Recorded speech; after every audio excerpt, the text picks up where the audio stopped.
আপনাকে কলিজায় ইসলামের সত্য কথাগুলি, শাশ্বত জীবন ব্যবস্থা, ইসলামকে উপস্থাপন করার জন্য বলছি।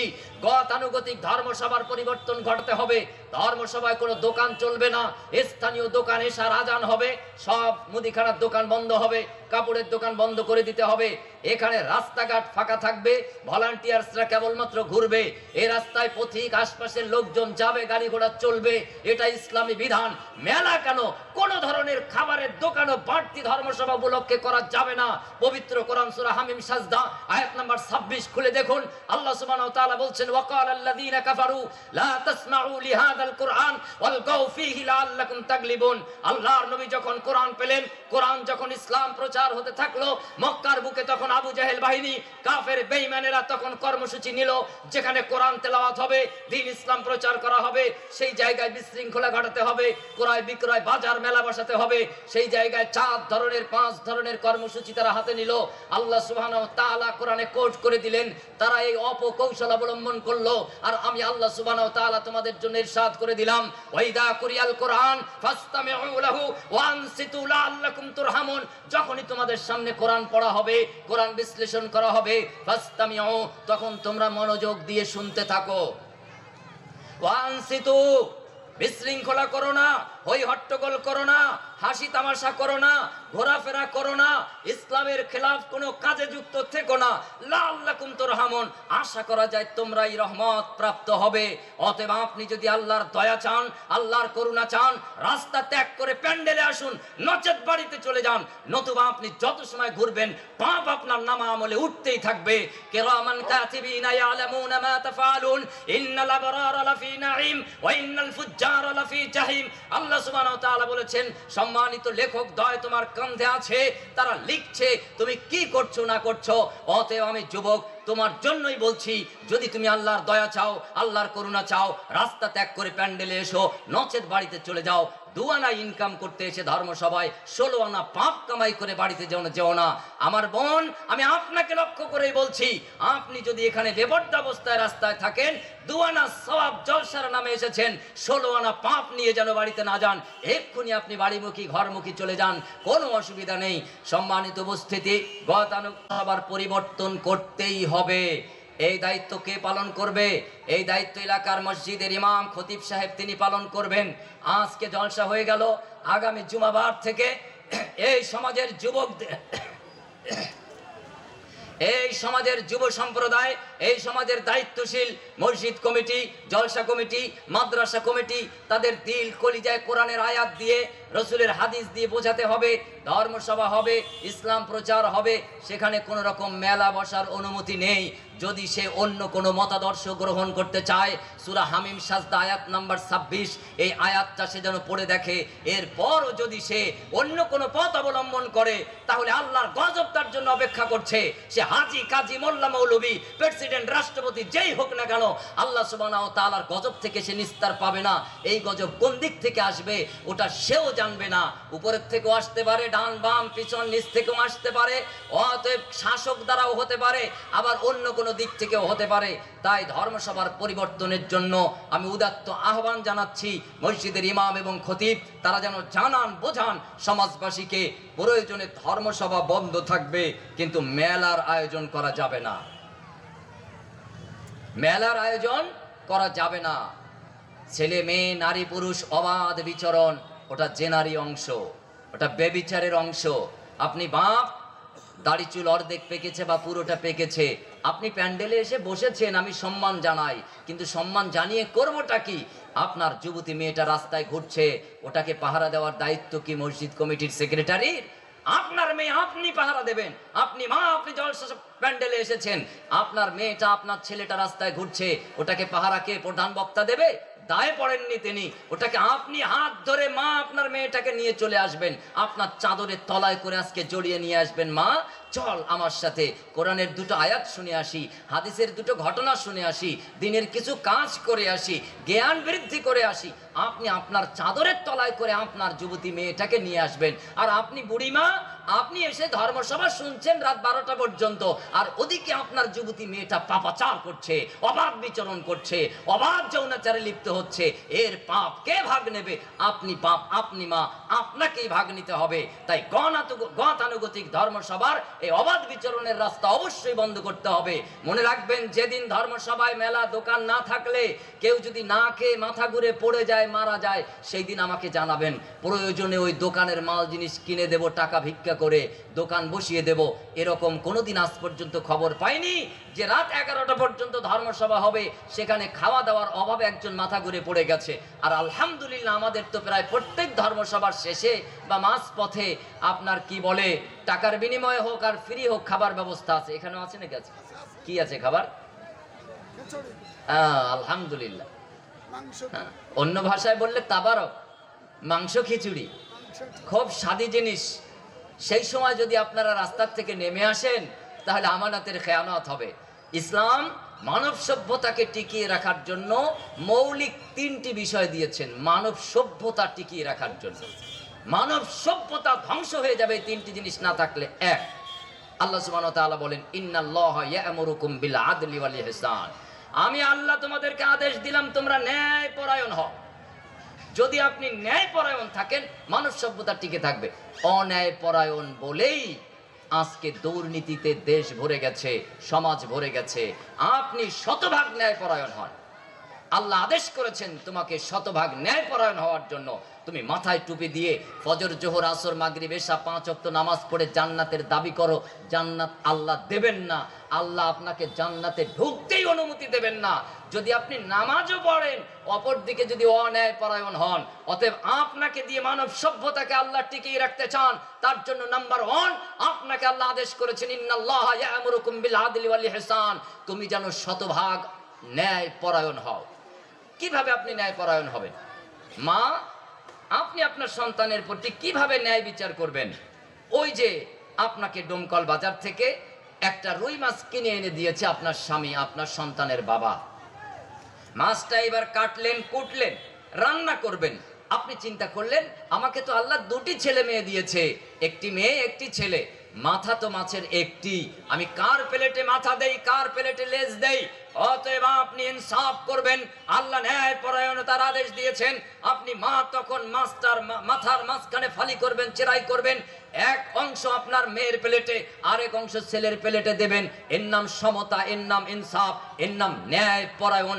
কিয়ামতের কঠিন ময়দান যেদিন কায়েম করবেন আল্লাহ সুবহানাহু ওয়া তাআলা, বিচার দিবস যেদিন শুরু হবে, সেই দিন আল্লাহর আরশের ছায়া ছাড়া আর কোনো ছায়া থাকবে না।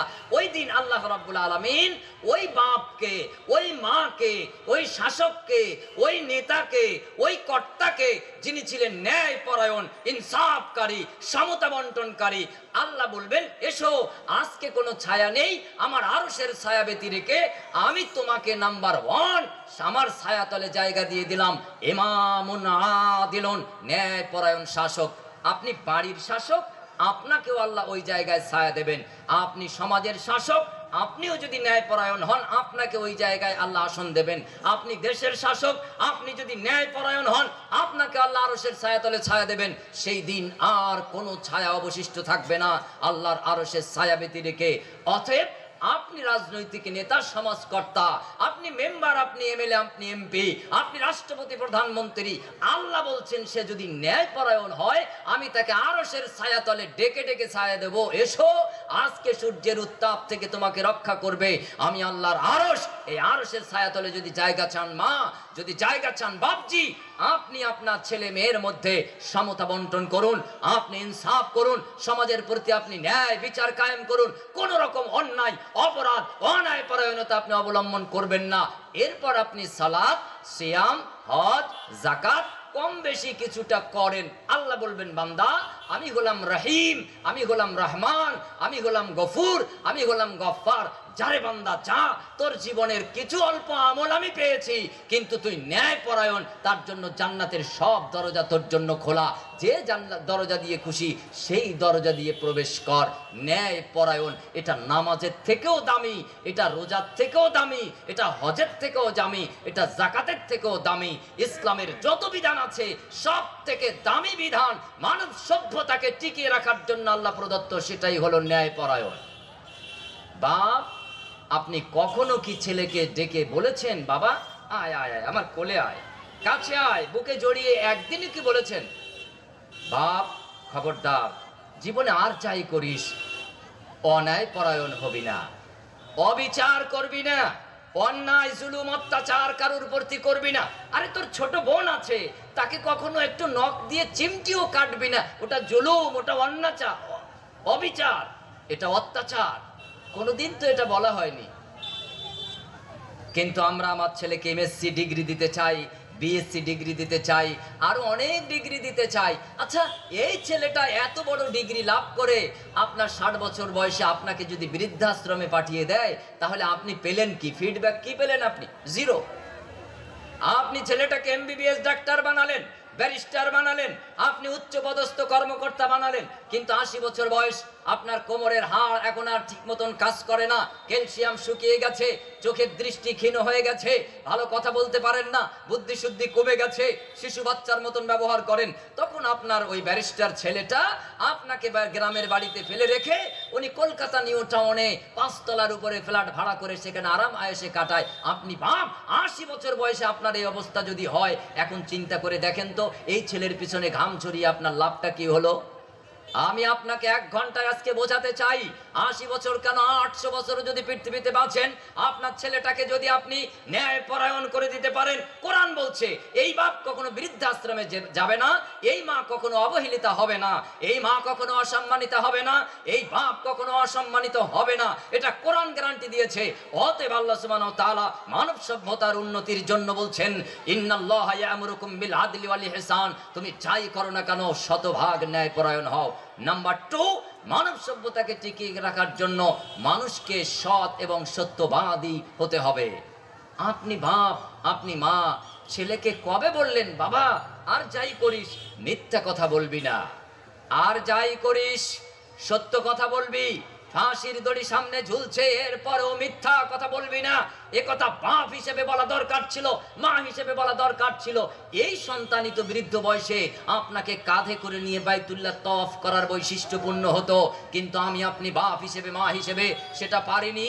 তাদেরকে আমরা ব্যবসায়ী বানিয়েছি, বড় জমির মালিক বানিয়েছি, গাড়ি বাড়ি করে দিয়েছি, ব্যাংক ব্যালেন্স করে দিয়েছি, কিন্তু তাদেরকে আমরা সৎ এবং সত্যবাদী হিসেবে গড়ে তুলতে পারিনি। মুসলিম, তুমি যদি আবার তোমার হারানো গৌরব ফিরে পেতে চাও, তোমার কলিজার অংশ বিশেষ ছেলে মেয়ে তাদেরকে আর যাই দাও, সৎ এবং সত্যবাদী হিসেবে গড়ে তোলো, দেখো হারানো গৌরব আবার আল্লাহ ফিরিয়ে দেবেনই দেবেন।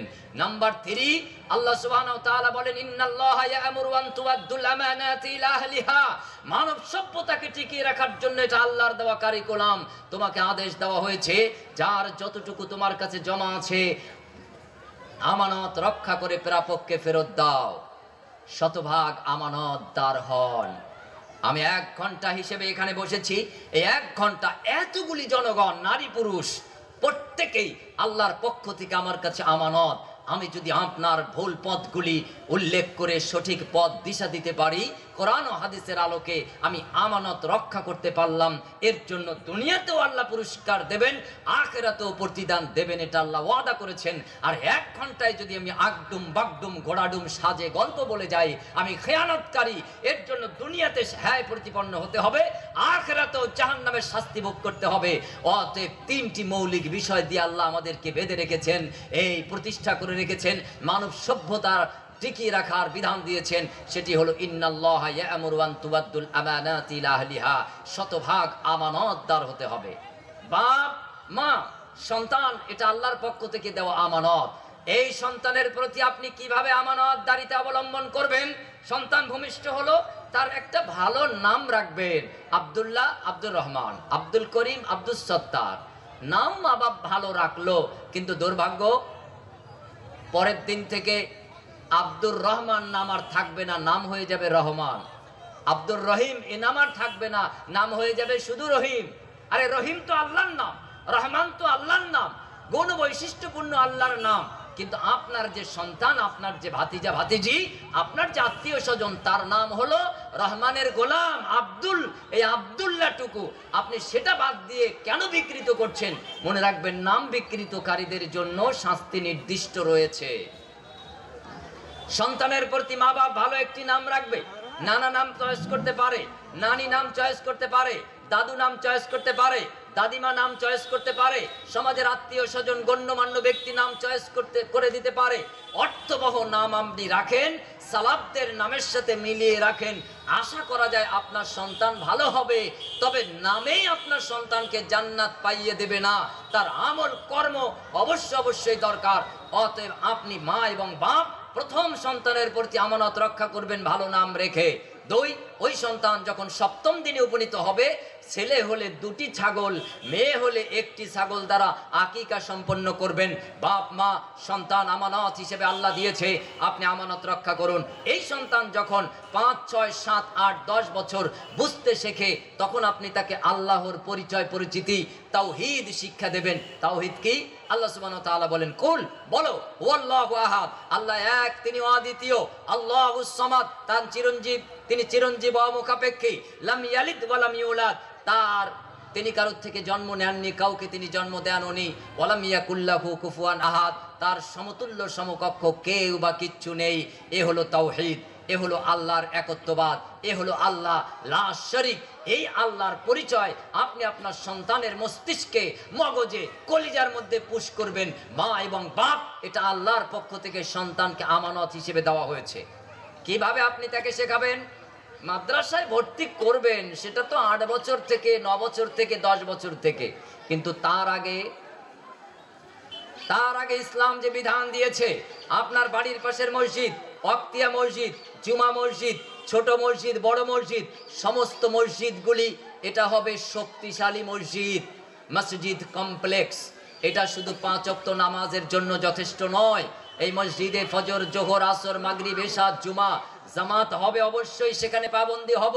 কিন্তু এই মসজিদগুলি আমাদের সন্তান 2.5 বছর থেকে 5, 5.5, 6 বছর বয়স পর্যন্ত এই মসজিদেই মক্তবে যাবে, শিশু শিক্ষা অর্জন করবে।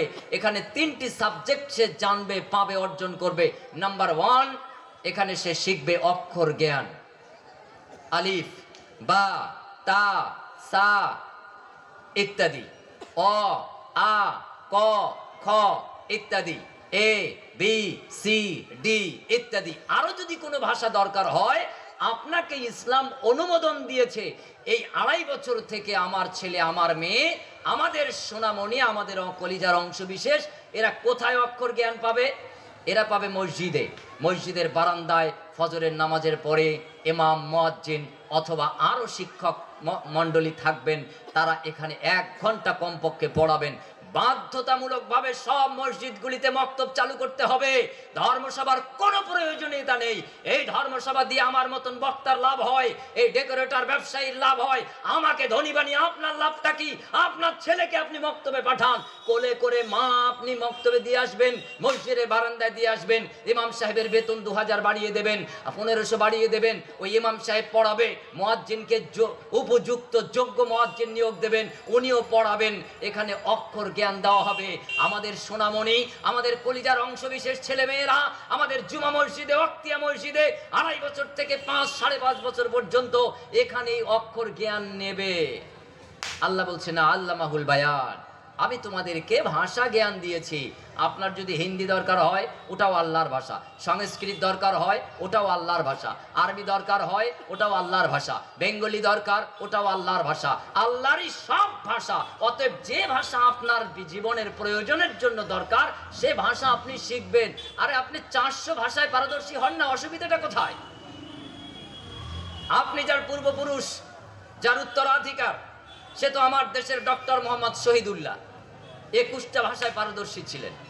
গত পরশু দিনকে আমি অনলাইনে দেখলাম, সংবাদ মিডিয়ায়, ইন্টারন্যাশনাল মিডিয়ায়, আন্তর্জাতিক সংবাদ মাধ্যমে, সেখানে দেখলাম আমার ভারতবর্ষের ইউপির একজন মুসলিম সন্তান, বয়স তার মাত্র 4, 4.5 বছর, 400 ভাষায় পারদর্শী। বলেন কি করে, এটা সম্ভব কি করে? 4-4.5 বছর বয়স এই বাচ্চা 400 ভাষায় পারদর্শী। চিন্তা করতে পারছেন আপনি? গ্রিনিজ বুকে তার নাম উঠেছে। আমি আপনার বাড়ির পাশের খবর বলছি, এই যে নওদা থানা গোঘাটা গ্রাম, এই গোঘাটা গ্রামে আপনার একটা সন্তান আছে, ছোট্ট মেয়ে, 3-3.5 বছর বয়স। এবছর তাকে আলামিন মিশনের মালিক আমার বন্ধুবর শ্রদ্ধাভাজন নুরুল ইসলাম ভাই তাকে তুলে নিয়েছেন। এই মেয়েটাকে গ্রিনিজ বুকে তার নাম উঠে গেছে। এত ছড়া, এত কবিতা আর এত কিছু মুখস্থ করতে পেরেছে যে গ্রিনিজ বুকে আপনার বাড়ির পাশে নওদা থানার গোঘাটা গ্রামের সাবির বলে একটা ছেলে, তার ভাইয়ের মেয়ে, ভাইয়ের নামটা আমি বলে করতে পারছি না, যে সাবির, ও আমার বেশ কিছুদিন ড্রাইভার ছিল। আলহামদুলিল্লাহ, ড্রাইভারের সম্পর্ক না, বন্ধুত্বের সম্পর্ক, ছোট ভাই বড় ভাইয়ের সম্পর্ক। এই দিনকেও তার বাড়িতে যে সেই মেয়েটাকে দেখে আসলাম, একটু আদর করে আসলাম। চেহারা ছবি অত ভালো নয়, কিন্তু তার মেধা শক্তি এত বেশি, গিনিস বুকে নাম তুলে নিয়েছে বলে আলহামদুলিল্লাহ। তা আপনি 400 ভাষায় পারদর্শী হন না, ঠেকায় কি আপনাকে? এটাই তো আমার আপনার ঐতিহ্য হওয়া উচিত ছিল, এটাই তো আমাদের পূর্বপুরুষদের ইতিহাস ছিল। আপনি কেন ভুলে গেলেন? অতএব আপনি বাপ, আপনি মা, আপনি অভিভাবক, আপনাকে আল্লাহ আমানতদারিতে দিয়েছেন। আপনি আপনার ছেলে মেয়েকে 2.5 থেকে 5-5.5 বছর পর্যন্ত মক্তব শিক্ষা, শিশু শিক্ষা কেন্দ্রে, এই মসজিদ ভিত্তিক শিশু শিক্ষা কেন্দ্রে আপনি পাঠাবেন। এটা না যতদিন পর্যন্ত করা যাবে ততদিন পর্যন্ত নির্যাতিত, নিপীড়িত, নিষ্পেষিত, হত দরিদ্রই থাকতে হবে। কোনো পথ নেই। গুজরাট লেবারি করে আপনার ছেলেটা আপনাকে সপ্তাহে 2000 টাকা দিতে পারে। কেরালায় রাজমিস্ত্রি খাটিয়ে আপনার ছেলেটা মাসে আপনাকে 20,000 টাকা দিতে পারে। এটাই আপনার জীবনের প্রাপ্তি নয়। এই 20,000 টাকা, ও টাকা ম্যাথরেও ইনকাম করে, এ টাকা আরো অনেক শ্রেণীর লোক ইনকাম করে।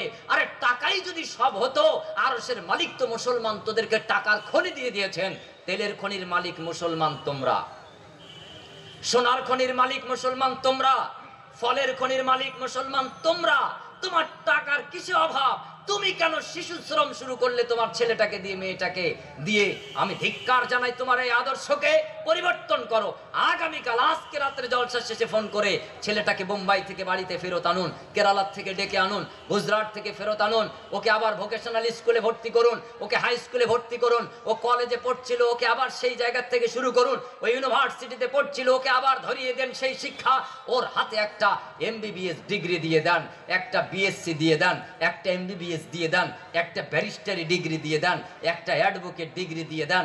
এই সন্তান সুশিক্ষা অর্জন করে যখন এই ডিগ্রিগুলি পাবে, ওটির মধ্যে যে ও ডাকাতি করবে না, ও ট্রান্সফার করবে, মানুষকে জীবন দেওয়ার চেষ্টা করবে। ও হবে আল্লাহ ভীরু MBBS ডাক্তার, ও হবে আল্লাহ ভীরু বিচারক, ও হবে আল্লাহ ভীরু MP, ও হবে আল্লাহ ভীরু MLA, ও হবে আল্লাহ ভীরু রাষ্ট্রপতি, ও হবে আল্লাহ ভীরু প্রধানমন্ত্রী, ও হবে আল্লাহ ভীরু মেম্বার, ও হবে আল্লাহ ভীরু নেতা, ও হবে আল্লাহ ভীরু নেত্রী। যদি তার মধ্যে নৈতিকতা সম্পন্ন কোরআনী জ্ঞান থাকে, তবেই কেবলমাত্র সম্ভব। নচেত আপনার MBBS ডাক্তার, ইঞ্জিনিয়ার, ও হবে মরণদায়ী, মানুষকে হত্যাকারী। অতএব ইসলাম বলেছে অভিভাবকের প্রতি দায়িত্ব, ওর আমানত, এটা যেন সে রক্ষা করে। সন্তানকে শিশু শিক্ষা কেন্দ্রে, প্রত্যেকটি মুসলমানের মসজিদগুলি অবশ্যই শিক্ষা কেন্দ্রের শোভা পাবে। আগামী কাল থেকেই মাদ্রাসা কমিটি, মসজিদ কমিটি, জলসা কমিটি, আলাদা যদি কমিটি হয়, 3 কমিটির সমন্বয়ে জোর তাগাদা দিয়ে, পরামর্শ নিয়ে, রেজুলেশন করে মসজিদে মক্তব চালু করবে। 2, এখানে আমার সোনামণি ছেলেমেয়েরা শিখবে আকাইদ, তার চেতনা, তার মানহাজ, সঠিক ধারণা সে এখান থেকে পাবে। 3, এখানেই সে শিখবে ঈমান সহ আখলাক, দৃঢ়চেতা বিশ্বাস সহ উৎকৃষ্ট আদর্শ, শিষ্টাচার, সর্বোৎকৃষ্ট চরিত্র তৈরি করবে এই মক্তব থেকে। আমি আপনাকে বোঝানোর জন্য বলি, করিমপুর এলাকার মানুষ একটু বোঝার চেষ্টা করেন। সকালবেলা ঘুম থেকে উঠলেন, ফজরের নামাজ পড়লেন, সূর্য উদয় হলো, এখন আপনি যাবেন, গম চাষ করেছেন সেখানে। আপনি স্ত্রীকে বললেন, খোকার মা 1 প্লেট পান্তা দাও। আপনার স্ত্রী আদেশ মেনে আপনার জন্য 1 থালা পান্তা ভাত নিয়ে এসেছেন। তরকারি নেই, 1 টুকরো কাঁচা পেঁয়াজ দেওয়া হয়েছে। পেট ভরে কাঁচা পেঁয়াজ দিয়ে পান্তা ভাত খেয়ে আপনি গম চাষের খেতে চলে গেলেন, ধানের মাঠে চলে গেলেন, মাশাআল্লাহ, কোনো অসুবিধা নেই। দুপুরে এসে পেট ভরে খেলেন, গোশ খেলেন, মাছ খেলেন, তরি তরকারি খেলেন। রাতের বেলা আবার পেট ভরে খেলেন, মাঝখানে চায়ের দোকানে চাও খেয়েছেন, আরো অনেক টিফিন করেছেন, রাত 10টা বিছানায় বডিটাকে লাগিয়ে দিয়ে একটু ঘুমোতে গেছেন, আর গলার ভিতর থেকে একটা ঢেকুর আসলো। আপনারা একটু হাসি মুখে জবাব দেন তো, গোশের ঘ্রাণ আসে, না মাছের গন্ধ বার হয়, না খালি পেটে যাওয়া কাঁচা পেঁয়াজের গন্ধটা নাকে পড়ে? এটা হলো খালি পেটের বৈশিষ্ট্য, শুরুয়াতের বৈশিষ্ট্য, প্রথম ধাপের বৈশিষ্ট্য। অতএব আমার আপনার ছেলে মেয়ে 2.5 বছর থেকে 5 বছর, ওর জীবনের শুরুতে ও যদি চরিত্র গঠন করে, মৃত্যুর আগ পর্যন্ত ও কখনো দুশ্চরিত্রবান হবে না, দুশ্চরিত্রবতী হবে না। ও আপনার মেয়ে, ও 18 বছর বয়সে কেন, ও 9 বছর বয়স থেকেই বলবে আমি বাপের কাছ থেকে শিক্ষা পেয়েছি, মায়ের কাছ থেকে শিক্ষা পেয়েছি। আরে লিপস্টিক দেব বিয়ের পরে, স্বামীর জন্য সাজগোজ করব, ধর্মসভার দিন আবার নতুন শাড়ি পরে রাস্তায় বার হব কেন? এটা প্রমাণ দেবে ও মৃত্যুর আগ পর্যন্ত ওই চরিত্র গঠনকৃত সন্তান, ওকে যদি মৃত্যুর পূর্ব মুহূর্তে জিজ্ঞেস করা হয় আরে তুমি জীবনভর কার গোলামি করেছো, ও বলবে আমি শিখেছিলাম ফাআলাম আন্নাহু লা ইলাহা ইল্লাল্লাহ, আল্লাহ আদেশ করেছিলেন জেনে রাখো আমি সত্য আল্লাহ ছাড়া অন্য কোনো মাবুদ নেই। মৃত্যুর আগেও কালেমার তালকিন দেবে, মৃত্যুর আগেও কালেমা পাঠ করবে, লা ইলাহা ইল্লাল্লাহ অকপটে অকণ্ঠ চিত্তে বলবে। আর আপনি আমি যদি শিশুবেলায় সঠিক শিক্ষা না নেই, বৃদ্ধ বয়সে যদি কিছু জানি বুঝি আর শেষ বেলায় যদি হয়, তখন সব কিছু বলা যাবে, শুধু কালেমাটা মুখে আসবে না। এখন আপনি সিদ্ধান্ত নেন। আপনাকে বোঝানোর জন্য আরেকটি উদাহরণ দিয়েই আমি আমার আলোচনার মূল পয়েন্টে চলে যেতে চাইছি। সম্মানিত উপস্থিতি, আপনাদের এলাকায় ইটভাটা আছে? আছে ইটভাটা? নেই? বলছি ইটভাটা নেই, এত বিল্ডিং কি করে হয়? আছে, হ্যাঁ, মাশাআল্লাহ। নদীর ধারে খোঁজ করেন, 2 কিলোমিটারের মধ্যে না থাকে, 20 কিলোমিটারের মধ্যে আছে। আছে তো আছে। আচ্ছা, ইটভাটা ইট তৈরি করে কিভাবে? মাটি, পানি, কাদা ভালো করে খামির করে, এরপর কাঠের তৈরি একটা বাক্স আছে, তার নাম ফর্মা ডাইস। আবার এখন স্টিলেরও হয়, হোক না যে ম্যাটারেরই। এবার এই ফর্মা ডাইসে খামির করা কাদামাটিগুলি দেয়, লেবার কর্মচারীরা একটু হাতে ঘষা দেয়, সাদা বালি দেয়, এরপরে আঘাত করে উপর করে দিয়ে সমতল জায়গায় রেখে দেয়। যে ডাইস যেমন ইটগুলি তৈরি হয় তেমন। এখন আমি একটা ইটভাটার মালিক মনে করুন, বোঝানোর জন্য বলছি না ভাই, আমি অত ধনী মানুষ না। তো এখন ইট ভাটার মালিক একটা ডাইস দিয়েছি কর্মচারীর হাতে, কর ইট তৈরি কর। একটা ডাইস থেকে 1 লক্ষ ইট তৈরি হয়েছে, 1 লক্ষ ইট তৈরি হয়েছে। ডাইসটা তৈরি করার সময় একটু বেঁকা হয়ে গিয়েছিল। আপনি বুঝে উত্তর দেন, এই বেঁকা ডাইসে 1 লাখ ইট হয়েছে, একটাও কি সোজা হয়েছে? সবগুলি বেকা। মা বাপ, এটা হলো ছেলে মেয়ের ডাইস ফর্মা। মা বাপ যদি বেকা হয়, মা বাপ যদি ভুল ত্রুটি যুক্ত হয়, ওর ডাইসে যা তৈরি হবে সব বেকা হবে। আমি ছেলে মেয়েকে ঠিক করার আগে মা বাপকে ঠিক করতে চাই। আপনি ছেলেকে কি বানাতে চান? Doctor, master, engineer? আমি বলছি ওরা কালকেই ডাক্তার হয়ে যাবে। আরে আপনি বাপ, আপনি ডাক্তার হয়ে যান। বলছে আমি 80 বছরের মানুষ, কি করে ডাক্তার হব? আরে আপনাকে MBBS 5 বছরের কোর্স করতে হবে না, ডাক্তারের কাছে যান। যান না আপনারা অসুস্থ হলে? একদিন আমি ডাক্তারের কাছে গেলাম, অসুস্থ শরীর, ঘরে ঢুকে বললাম স্যার আসি, বললে এসো। পাশে একটা চেয়ার, উনি বসে আছেন একটা দামি চেয়ারে, আমি যেয়ে বসলাম। আমাকে বললো আরে এত দূরে কেন, কাছে এসে বসেন। আমি একটু এগিয়ে গেলাম, বলে এত দূরে কেন, আরো কাছে আসেন। একেবারে কাছের চেয়ারে, পাশের চেয়ারে নিয়ে গেল টেনে, হাতটা দেন, কোনো অসুবিধা নেই, ঠিকঠাক টাইমে এসেছেন। আর একটু লেট হলে ভয় ছিল। 1 ডোজ ওষুধ যথেষ্ট সুস্থতার জন্য। আরে আমি এখন ওষুধ খাইনি, মনে হচ্ছে সুস্থ হয়ে গেছি। ডাক্তার আমাকে আশ্বস্ত করেছে। আপনিও ডাক্তারের কাছে গেলেন, যে বললেন ভাই দূরে কেন, কাছে আসো, কাছে আসো। দেখি হাত, নাড়িটা দেখলো, আরে কোনো অসুবিধা নেই, এই নাও। আমি 3টা ওষুধ লিখে দিলাম, যাও ওষুধগুলি নিয়ে এবার বাড়িতে যেয়ে সেবন করো। ওষুধ সবে ক্যারি ব্যাগে ভরেছেন, গাড়িতে চড়ে বাড়ি আসছেন, মনটা ফুরফুরে, মস্তিষ্কের টেনশনটা কমে গেছে। বাড়ি এসে ওষুধ খাবেন, স্ত্রী জিজ্ঞেস করেছে ওগো ডাক্তার কি বললো? বলো ডাক্তার বলেছে চিন্তার কোনো ব্যাপার নেই, এই ওষুধ দিয়েছে, একবার খেলেই ঠিক হয়ে যাবে। তখন আপনার স্ত্রী বলছে শোনো খোকার বাপ, তোমাকে দেখে মনে হচ্ছে তুমি অর্ধেক সুস্থ হয়ে গেছো। ডাক্তার যদি ভালো হয় তার ব্যবহার যদি মিষ্টি হয়, মধুময় আচরণে, উৎকৃষ্ট ব্যবহারে, ওষুধ খাওয়ার আগে, ইনজেকশন পুশ করার আগে অর্ধেক সুস্থ হয়ে যায়।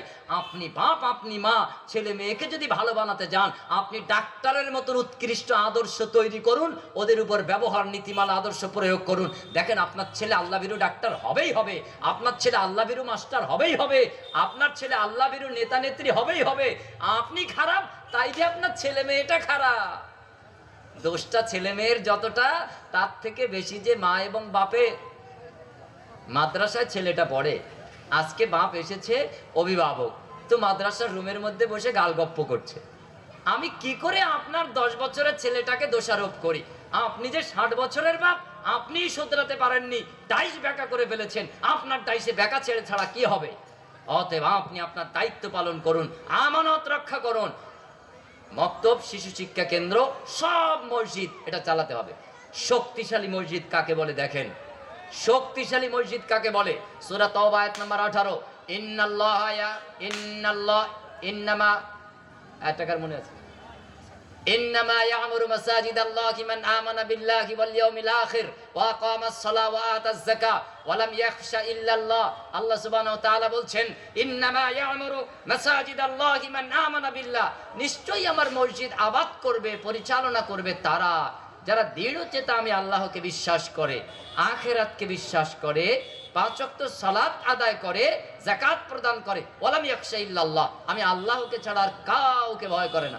আপনার মসজিদের কমিটির সদস্য যারা আছে, 5টি বৈশিষ্ট্য, কি বলেন, 5টা বৈশিষ্ট্য আছে তো তাদের? হয়তো আমার গাড়ি ভাড়াও দেবে না যদি মসজিদ কমিটি এই পর্যায়ে যায়। আল্লাহকে সাক্ষী রেখে বলছি, আপনার গাড়ি ভাড়ার উপর ভরসা করে আমি আসিনি। আমার রিজিক আল্লাহ দান করেন, আপনার রিজিকও আল্লাহই দেন। আল্লাহু খায়রুর রাজিকিন, যাহা তার পক্ষ থেকে ফয়সালা কেউ কেড়ে নিতে পারবে না। অতএব যা আমার জন্য আল্লাহ বরাদ্দ করে রেখেছেন তাই হবে। আপনি চাইলে বাড়াতে পারবেন না, চাইলে কমাতেও পারবেন না। তাই আপনার কল্যাণের জন্য এসেছি, ইসলামকে বোঝানোর জন্য এসেছি। ইসলাম মসজিদ দ্বারা সমাজ পরিচালনা করার বিধান দিয়েছে। মসজিদের সেক্রেটারি, সভাপতি, কেশিয়ার, সাধারণ সদস্যগণ 5টি বৈশিষ্ট্য পূর্ণ হতে হবে। 1 নম্বরে মান আমানা বিল্লাহ, আল্লাহর প্রতি দৃঢ়চিত্তা বিশ্বাসী হতে হবে। বেঈমানিমূলক কোনো কাজ, কোনো বৈশিষ্ট্য তার মধ্যে থাকতে পারবে না।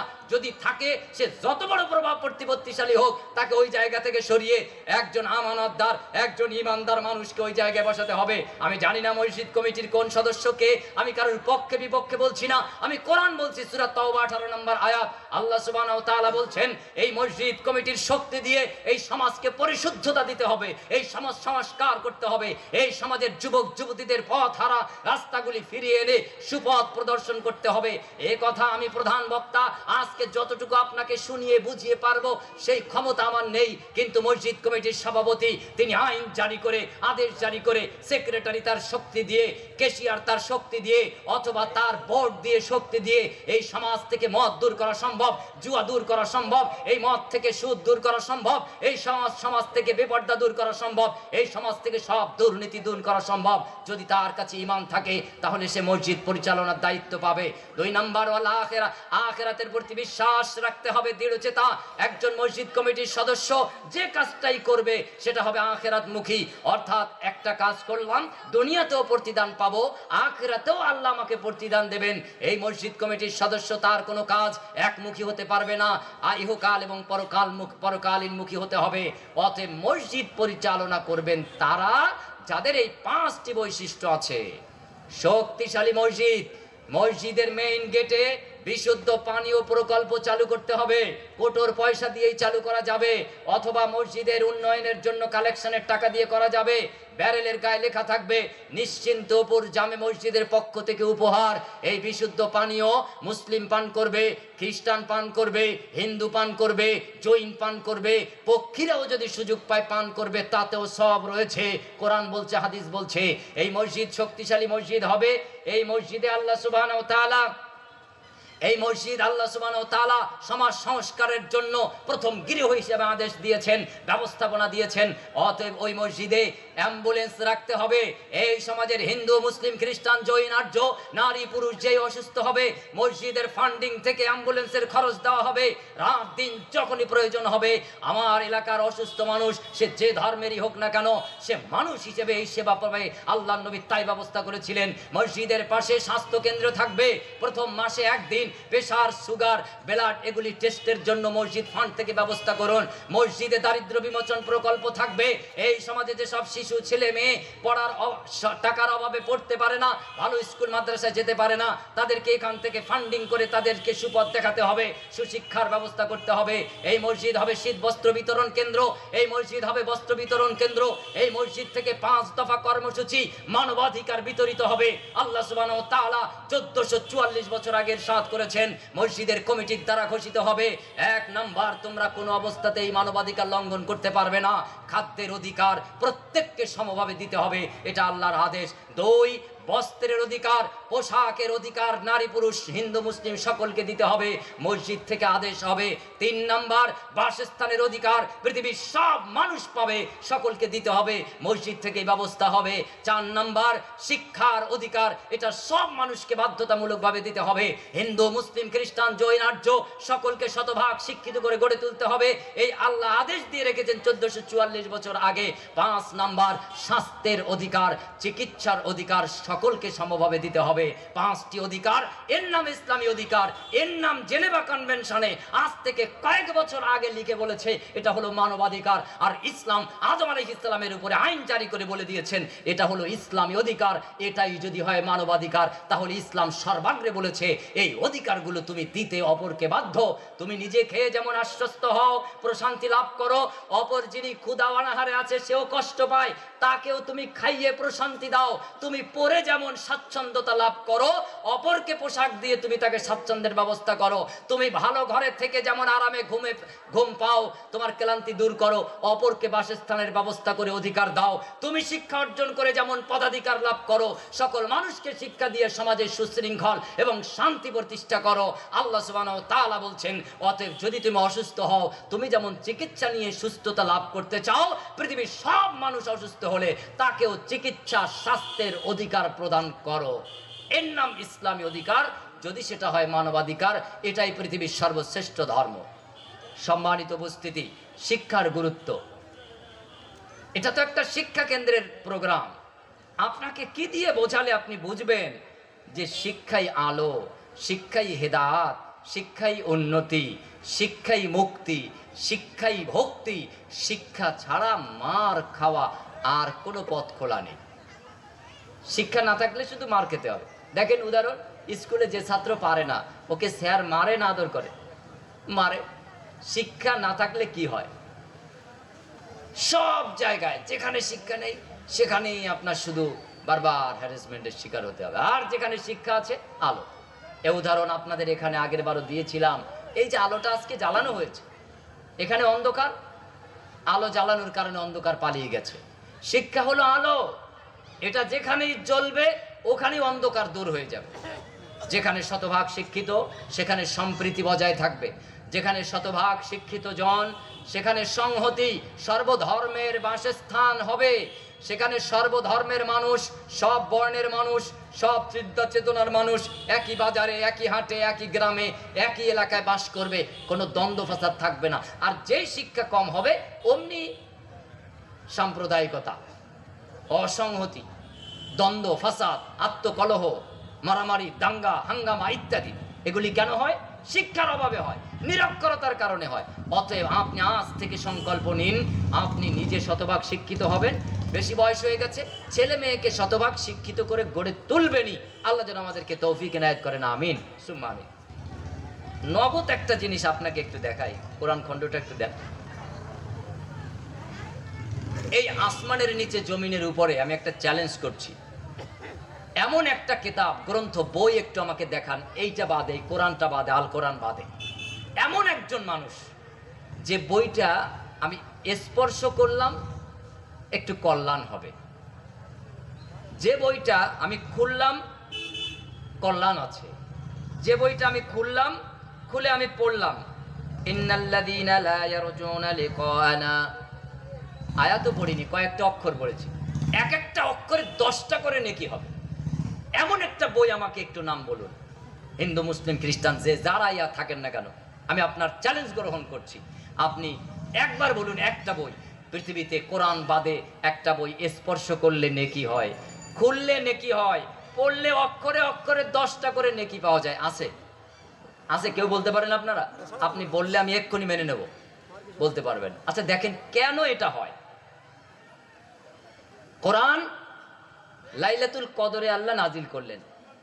এই রাতটা সৃষ্টির সূচনা থেকে শেষ দিন পর্যন্ত যত দিন ও রাত, তার মধ্যে সর্বশ্রেষ্ঠ হয়ে গেল, বলি সুবহানাল্লাহ। কেন? এই রাতে কোরআন পৃথিবীতে এসেছে, এই জন্য রাত শ্রেষ্ঠ রাত হয়ে গেল। এই কোরআন একজন ফেরেশতা জিবরিল তার নাম, আল্লাহ বললেন যাও জিবরিল, কখনো 5 কখনো 10 আয়াত মুহাম্মদ বিন আব্দুল্লাহর কাছে নিয়ে যাও। ফেরেশতা জিবরিল আমিন নিয়ে আসলেন। অসংখ্য ফেরেশতাদের মধ্যে জিবরিল আমিন হয়ে গেলেন ফেরেশতাদের সর্দার। সুবহানাল্লাহ বলবেন না? মুহাম্মদ বিন আব্দুল্লাহ, আব্দুল্লাহর বেটা মুহাম্মদ সাল্লাল্লাহু আলাইহি সাল্লাম, মক্কা নিবাসী, ওনার উপরে জিবরিল আমিন কোরআন নিয়ে আসলেন। এই ব্যক্তি আর সাধারণ ব্যক্তি থাকলো না, হয়ে গেল রহমাতাল লিল আলামিন। কিসের কারণে? কোরআন পাওয়ার কারণে। যে মাস আল্লাহ কোরআন পৃথিবীতে পাঠালেন ওই মাসটা হলো রমজান মাস। ওই মাসটা হয়ে গেল বছরের শ্রেষ্ঠতম মাস। কোরআন যে রাতে আসলো সেরা রাত, যে মাসে আসলো সেরা মাস, যে মানুষের উপর আসলো সে সেরা ব্যক্তি, যে ফেরেশতা নিয়ে আসলো সে সেরা। এখন এই কোরআন আমি আপনি যদি মেনে নেই, তাহলে সেরা হব না নিম্ন হব? চিন্তা করে বলেন তো। সর্বশ্রেষ্ঠ হয়ে যাওয়া হবে। তাহলে আজকে আমরা শ্রেষ্ঠ নই কেন? কোরআন মেনে নিতে পারেনি তাই। কোরআন যদি মানেন ধনী হয়ে যাবেন, কোরআন যদি মানেন দুনিয়াবী ক্ষেত্রে সফল হবেন, কোরআন যদি মানেন আখিরাতের ক্ষেত্রে সফল হবেন, দুনিয়াতেও সফল আখিরাতেও সফল। দেখেন একটা বাস্তব উদাহরণ, একজন সৌদি, বিশ্বের 10 জন সেরা ধনীর একজন, ইনি গাড়িতে ড্রাইভারকে অর্ডার দিলেন চলো অফিসে।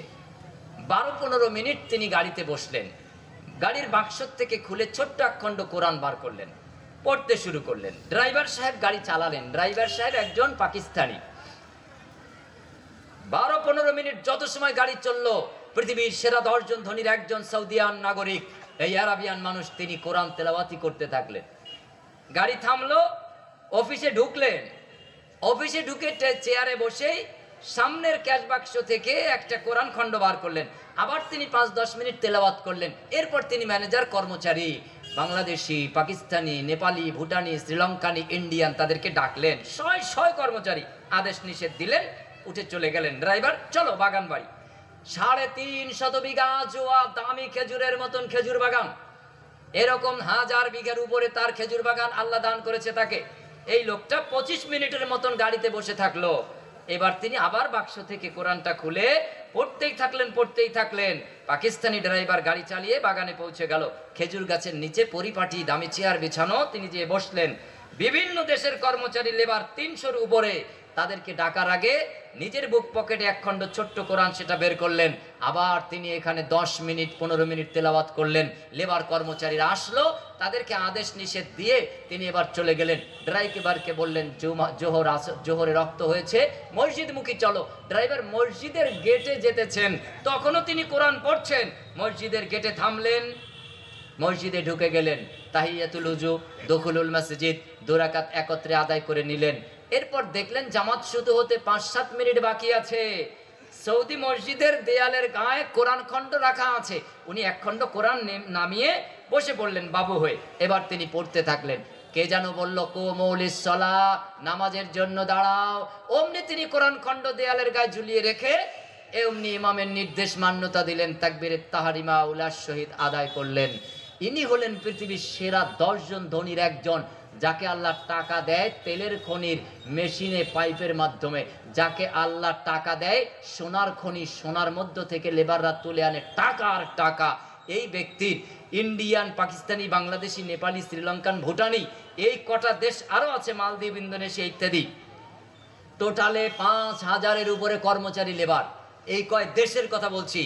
এত বড় ধনী মানুষ ওনাকে বাংলাদেশি একজন শাইখ জিজ্ঞেস করলেন যে আচ্ছা আপনি এত টাকা পান কোথায় আর কিসের থেকে আপনার এত টাকার উৎপত্তি হয়? উনি তখন বুক পকেট থেকে কোরআনের খণ্ডটা বের করে বললেন, এই কোরআন এটাই আমার বরকতের কারিগর, এই কোরআন এটাই আমার অর্থের খনি, এই কোরআন আমি আমার জীবনে জড়িয়ে নিয়েছি, কোরআন আমাকে বঞ্চিত করেনি, কারণ কোরআনের মালিক আল্লাহ সুবহানাহু ওয়া তাআলা, এটা আল্লাহর কালাম, আল্লাহ আমার জন্য বার্তা পাঠিয়েছে, আমি আমার আল্লাহর বার্তাকে আমার প্রাণের সাথে জড়িয়ে নিয়েছি। ও ভারতীয় মুসলিম, তুমি এলেম বিদ্যা অর্জন করো, তার ভিত ফাউন্ডেশন সেটা হবে কোরআন। তোমার ছেলেকে পরিকল্পনা নাও, সে প্রথম হবে কোরআনের হাফেজ, এরপর হবে আলেম, এরপর সে হবে ডাক্তার অথবা মাস্টার অথবা ব্যারিস্টার, যে লাইনে যাক কোনো অসুবিধা নেই, কোনো বাধা ইসলাম দেয়নি। অতএব এগুলি দরকার, এগুলি প্রয়োজন, সেই ব্যবস্থা যেন আমরা নিতে পারি। আজকে এই সংক্ষিপ্ত আলোচনার মধ্যে আমি আপনাদের কাছে কতটুকু বোঝাতে পেরেছি আমি জানি না, তবে এতটুকু আমি আপনাদের কাছে ঐকান্তিক নিবেদন রাখি, করজোরে নিবেদন করি, আমার মা, আমার বাপজি, আপনাদের দুই পায়ে দুটি হাত লাগিয়ে বলছি, আপনি যদি আপনার জীবনের সফলতা চান, শিক্ষার কোনো বিকল্প নেই। মাদ্রাসা শিক্ষাগুলিকে টিকিয়ে রাখুন, এর সিলেবাসে আমূল পরিবর্তন ঘটিয়ে সায়েন্স, ম্যাথ, এরপর আরো অন্যান্য প্রয়োজনীয় সাবজেক্টগুলি যুক্ত করুন, আর স্কুলের সিলেবাসের সাথে প্রত্যেকের স্ব ধর্ম শিক্ষার ব্যবস্থা চালু করুন। সরকারের কাছে জোর দাবি জানান, ইনশাআল্লাহ এই সমাজ ব্যবস্থার আমূল পরিবর্তন রাখতে পারবো। বিশ্ব দরবারে ভারত মহান, আর একবার প্রমাণ দিতে পারবো আমরা হিন্দু, মুসলিম, খ্রিস্টান, জৈন, আর্য, তার পূর্বে আমরা মানুষ। অতএব একজন হিন্দু একজন মুসলিম কাঁধে কাঁধ মিলিয়ে আমরা দেশের কল্যাণ করব, সমাজের কল্যাণ করব, সংস্কার ঘটাবো। আমরা কেউ দেশের ক্ষতি করব না, দেশের প্রতি শ্রদ্ধা, সম্মান, নমনীয়তা, কোমলতা এটা অবলম্বন করবো ইনশাআল্লাহ। দেশের কল্যাণ, ব্যক্তি কল্যাণ, পরিবার কল্যাণ, পার্থিব জীবনের কল্যাণের জন্য আখিরাতকে সামনে রেখে আমরা প্রত্যেকটি কাজ যেন করতে পারি। আল্লাহ সুবহানাহু ওয়া তাআলা আমাদের সেই তৌফিক ইনায়েত করুন, বলে আমিন সুম্মা আমিন। এবার আসুন মূল কথায়। এই শিক্ষা কেন্দ্রগুলি আপনাদের দানের উপরই চলে। এখন এই দানের দেখেন যে সাবিরের কথা বলছিলাম, তার ভাইজি গিনেস বুকে নাম উঠেছে নওদা থানার, বলতে বলতে সেই ফোন করেছে, আল্লাহ হায়াতে তৈয়বা দান করুন, আমিন সুম্মা আমিন। অতএব সম্মানিত উপস্থিতি, আমি যেটা বলছিলাম, এই প্রতিষ্ঠানগুলি এটা যদি টিকে থাকে, ইসলাম টিকে থাকবে। মাদ্রাসা শিক্ষা ব্যবস্থা যদি নির্মূল হয়ে যায়, তাহলে ইসলাম এভাবে জলসায় টিকিয়ে রাখা যাবে না। আমি বলছি, জলসায় চাঁদা একটু কম দিলে অসুবিধা আমি বেশি দেখি না, কিন্তু মাদ্রাসা, স্কুল, মক্তব, মসজিদ, কলেজ, বিশ্ববিদ্যালয়, এটা হলো জীবনের সর্বক্ষেত্রের উন্নয়নের জন্য মূল চাবিকাঠি। এই জায়গায় যদি আপনাকে ধোঁকা দিয়ে টাকা নিতে হয়, এর থেকে বড় বোকামি আর কি আমাদের হতে পারে? কি দায় আমার পড়েছে যে আমি আপনাকে একটু ইনিয়ে বিনিয়ে কলা কৌশলে অন্যদিকে একটু চোখে বানিয়ে এনে তারপর আমি আপনার কাছে হাত পাতবো আর আপনি বলবো যে আমার হাতটা ভরে দেবেন। আমি এই নীতিতে বিশ্বাসী না। আপনি সচেতন নাগরিক, আপনি শুভ বুদ্ধির পরিচয় দেবেন। আপনি জানেন ধর্মসভা দিয়ে ইসলাম টিকিয়ে রাখা যায় না, কিন্তু স্কুল, কলেজ, মাদ্রাসা, বিশ্ববিদ্যালয়, এটা দিয়ে ইসলামকে মানুষকে প্রচার করা যায়, বোঝানো যায়, টিকিয়ে রাখা সম্ভব। অতএব এই দ্বীনি শিক্ষা প্রতিষ্ঠানগুলি আমার প্রাণের শিক্ষা প্রতিষ্ঠান, আমার প্রাণের কেন্দ্র, একে বাঁচিয়ে রাখতে হবে। আমার ছেলে মেয়েরা এখানে পড়বে, সে প্রকৃত মানুষ হিসেবে তৈরি হবে, সে আমার দেশকে গড়বে। এই চিন্তা চেতনা নিয়ে আমি আপনার কাছে চোখের পানি দাবি করিনি। তবে হ্যাঁ, আপনি যদি আপনার মৃত্যু বাপের জন্য কোনো সাদকা করতে চান, আপনি যদি আপনার মৃত্যু আত্মীয় স্বজনকে মনে করে চোখে পানি আনেন, আমার বাধা নেই। তবে আপনি যদি এই আয়াত দেখে, কোরআনের রাসূলের হাদিস দেখে, কোরআনের আয়াত দেখে যদি আপনার মন বিগলিত হয়, আমার আপত্তি নেই। তবে আমি এই কথাই বিশ্বাসী না যে 2 ঘন্টার সময় নিয়ে ধর্মসভার ইসলাম প্রচারের মূল একটি সময় নষ্ট করতে হবে। আমি আপনার সামনে 5 মিনিট 10 মিনিট টাইম নেব। এই 10 মিনিট টাইমে আপনি সচেতন নাগরিকের পরিচয় দেবেন, আপনি সব থেকে শুভ বুদ্ধি সম্পন্ন মানুষ এটার পরিচয় দেবেন। আপনিই তো দেন, কিন্তু কেন পরে দেবেন? আপনার জন্য আগামী বছর থেকে নিয়ম থাকবে, ওখানে বাক্স রাখা থাকবে, দান বক্স, আপনি ওতে তুলে দেবেন, ওতে ঢুকিয়ে দেবেন। আপনার জন্য টেবিল থাকবে, চেয়ার থাকবে, খাতা কলম থাকবে, দায়িত্বশীল থাকবে, নাম লিখিয়ে যাবেন, এটাই যথেষ্ট। এবছর আপনার কাছে আমি আজকে দান, ইসলাম প্রচার প্রসার এবং ইসলামের শিক্ষা ব্যবস্থার পরিবর্তনের জন্য, উন্নতির জন্য ইসলাম যেভাবে ধার্য করেছেন সেই ক্ষেত্রটাকে উপস্থাপন করবার চেষ্টা করছি। আজকে আমি আপনাদের কাছে একান্ত দাবি রাখছি, আশা করি সরাসরি যে কথাগুলি বলেছি সেটা আমার ব্যক্তি উপকারের জন্য নয়, আপনার ব্যক্তি পরিবার এবং সামাজিক কল্যাণের জন্যই বলার চেষ্টা করেছি। অতএব আপনি আপনাকে মূল্যায়ন করবেন, আপনার সমাজকে মূল্যায়ন করবেন। আমি এই 10-12 মিনিটের জন্য আমি আপনাদের কাছে উদাত্ত আহ্বান জানাচ্ছি, একজন উঠবেন না। আমি আপনাদের কালেক্টর নই, কালেক্টর আপনাদের আছে। এই প্রতিষ্ঠান আপনাদের এলাকায় দরকার না দরকার না, একটু জবাব দেন তো। দরকার? কার কার দরকার নেই হাত উঁচু করেন। দরকার নেই কার কার? সবার দরকার। মুখে ভালোবাসলে তো আর ভালোবাসা হয় না, হয়? মিষ্টি শরবত খাবেন তো গুড় চিনি বেশি দিতে হবে, গুড় চিনি ছাড়া শরবত হয়? এখন সুগারের পেশেন্ট আমাদের অনেক সময় লবণের শরবতও খেতে হয়। হ্যাঁ, মনে রাখবেন, সাদা চিনি, সাদা লবণ এগুলি বিষেরই আরেক নাম। এর থেকে দূরে থাকার চেষ্টা করি। আল্লাহ তৌফিক দান করুন, আমিন। সামনে রমজান মাস, সিঙ্গাড়া বাদ দেন, আলুর চপ বেগুনি বাদ দেন, ছোলা ভাজা বন্ধ করেন, কাঁচা ছোলা ভিজিয়ে খান, শশা বেশি খান, টমেটো কেটে খান, পানি জাতীয় খাদ্য খান, খেজুরগুলি ইফতারিতে নেন, সাহারিতে নেন। গরু পাক দিয়ে মাছ মাংস খেয়ে রোজার যে শারীরিক উপকারিতা এটা নষ্ট করিয়েন না। আল্লাহ আমাদেরকে কোরআন দ্বারা শিখিয়েছেন সারা রোজার যা উপকার সব আলুর চপ বেগুনি পেঁয়াজ ফুললি আর পচা তেলের ভাজা সিঙ্গারা খেয়ে সব ধ্বংস করে দেয়। ওখান থেকে ফিরে আসি। এই বছর রোজার মাসে আপেল আঙ্গুর তারপরে শশা খেজুর আর পানি জাতীয় খাদ্য বেশি খেয়ে আমরা সাহারি করব, ইফতার করব। আল্লাহ যেন আমাদের শারীরিক উপকারিতা দান করেন। Gastric, ulcer, sugar, pressure, thyroid আরো অনেক বড় বড় রোগ আল্লাহ যেন নিরাময় দান করেন বলি আমিন সুম্মা আমিন। এই রমজানের সিয়াম সাধনা আমরা যেন করতে পারি, আল্লাহ তৌফিক এনায়েত করুন, আমিন। আর এই রমজানে চপ, সিঙ্গাড়া, পেঁয়াজ ফুরুলি এইসব ভাজা পোড়া খাওয়ার যে খরচ, ওইটা আমি আপনাদের কাছে মাদ্রাসার জন্য অগ্রিম চাইছি। দেবেন না কে কে? হাত উঁচু করেন। আমি বেশি কিছু চাইনি। একটা সিঙ্গাড়া 5 টাকা নাকি এখন? 5 টাকা। হ্যাঁ, রমজানে হয়তো 6 টাকা হয়ে যেতে পারে। কত বোকা আমরা দেখেন। ঈদের কেনাকাটা করতে কোন তারিখে যাবেন? 20 রোজা না 25 রোজা? 27 রোজা যাবেন। এর থেকে বোকা মানুষ দুনিয়ার আর কোনো দেশে নেই, কোনো দেশে নেই। আরে আপনি কালকে যে ঈদের মার্কেট করে আনেন, ঈদের বাজারে ঈদের 3 দিন আগে যে পাঞ্জাবি 1300 টাকা, ওইটা এখন দোকানে 300 টাকা। আপনি কত বোকা! ওই এমআরপির উপরে আরেকটা স্টিকার লাগিয়ে দেবে রোজা দুটো হলে। আর কি ভিড় ঈদের আগে! আপনি কেন ওই সময় যাবেন? ওই সময় ইতিকাফ করবেন মসজিদে, ওই সময় ইবাদতে মশগুল হবেন। শেষ দশকের ইবাদত কত গুরুত্বপূর্ণ। আর ওই সময় বেবি বাল বাচ্চা সব একসাথে করে নিয়ে শপিং মলে। পোড়া কপাল জাতি আমরা। কালকে মার্কেট করেন রোজা আসার আগে। আর কত বোকা দেখেন, রোজা আসছে, উনি 10 কেজি ছোলা কিনে এনেছে। কে আপনাকে আদেশ করেছে? এটা সুন্নাত। 250 গ্রাম ছোলা কিনবেন এক দিন। 30 রোজায় 30 দিন আপনি ছোলা কিনবেন। খেজুর 2 কেজি 3 কেজি কে কেনার অনুমতি দিয়েছে? খেজুরের কেজি 500 টাকা, রোজার মাসে হয়ে যাবে 1500 টাকা, 2000 টাকা। আপনি নিজের বুদ্ধি খাটাতে পারেন না? আপনার পকেটের টাকা ওই খেজুর ব্যবসায়ীকে দিয়ে লাভটা আপনার কি? আপনি ডেলির খেজুর ডেলি কিনে আনবেন, ডেলির ছোলা ডেলি কিনে আনবেন, ডেলির শসা ডেলি কিনে আনবেন, ডেলির বাজার ডেলি প্রত্যেক দিনেরটা কিনে আনবেন। দেখবেন বাজার একই থাকবে।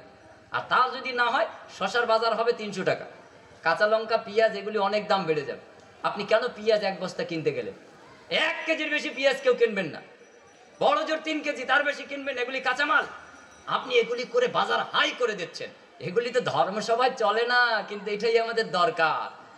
ধর্মসভায় শুনবো বিভিন্ন ঘটনা কাহিনী, চোখে পানি ফেলে এখান থেকে বেরিয়ে যাব। বাস্তব যদি বুঝতে চান, শিখতে চান, জানতে চান, শিক্ষা কেন্দ্র বাঁচিয়ে রাখুন। ওই বই পুস্তক বেঈমানি করবে না। অতএব আপনি এই পৃথিবীতে অনেক বন্ধু গ্রহণ করেছেন, সেই বন্ধুগুলি একসময় লাথি মেরে ল্যাং মেরে আউট করে দিয়েছে। আছে না বেঈমানি করেনি বন্ধুরা? হ্যাঁ আছে। কেউ হাত উঁচু করেন তো, বন্ধুরে লাথি মেরেছে? একজন একটু হাত উঁচু করেন। নেই? সাহস পাচ্ছেন না কেন? ফেরেশতাকে আপনারা এসে কানটানা দেবে নাকি? আরে বন্ধুই তো বন্ধুকে ল্যাং মারে। এই দুনিয়ায় বেঈমানি কে করে? পরিচিত জনই তো ক্ষতি বেশি করতে পারে, দূরের মানুষ ক্ষতি করতে পারে না। অতএব আপনি আপনার প্রিয়জন বন্ধু চেনেন। বন্ধু হচ্ছে আল কোরআন। এ কোনোদিন আমাদেরকে খারাপ কথা বলেছে? কোনোদিন আপনি কোরআন পড়েন না, বোঝেন না, ওর ধারে কাছে যান না, ও বলেছে না আমি কারেন্ট হয়ে গেলাম, হাত দিলেই শক করে তোকে আউট করে দেব? বন্ধু হচ্ছে বই, কিতাব, গ্রন্থ। কোনোদিন আপনার সাথে বেঈমানি করবে না। ও যা আপনাকে দেবে ওটা আপনার জন্য কল্যাণকর। আমি আপনার বন্ধু 3 ঘন্টার, আমি কিছু পকেট খরচ বেশি পাওয়ার জন্য অনেক বন্ধুত্ব দেখাতে পারি। ওই শপিং মলের লেবার ও আপনাকে অনেকভাবে ভাবি বলতে পারে, খালাম্মা বলতে ডাকতে পারে, ও একটু 50 টাকা লাভ করার জন্য। ওই ভাবি বলাটা ভাবি না, ওই খালাম্মাটা খালাম্মা না, ও কিছু 2 পয়সা কামাই করা। অতএব আমার বক্তব্যে যে আজকে আপনি মাদ্রাসায় দেবেন এমনটা নয়, আজকে দেবেন, কালকে দেবেন, পরশু দেবেন, তরশু দেবেন, এ মাস দেবেন, পরের মাস দেবেন, তরের মাস দেবেন, সারা জীবন দেবেন। এই মসজিদ, এই মাদ্রাসা, এটাই আমার প্রাণের কেন্দ্র, এটাই আমার দ্বীন, ইসলামের রাজধানী। এটাকে যদি বাঁচিয়ে রাখা যায়, ইসলাম বাঁচিয়ে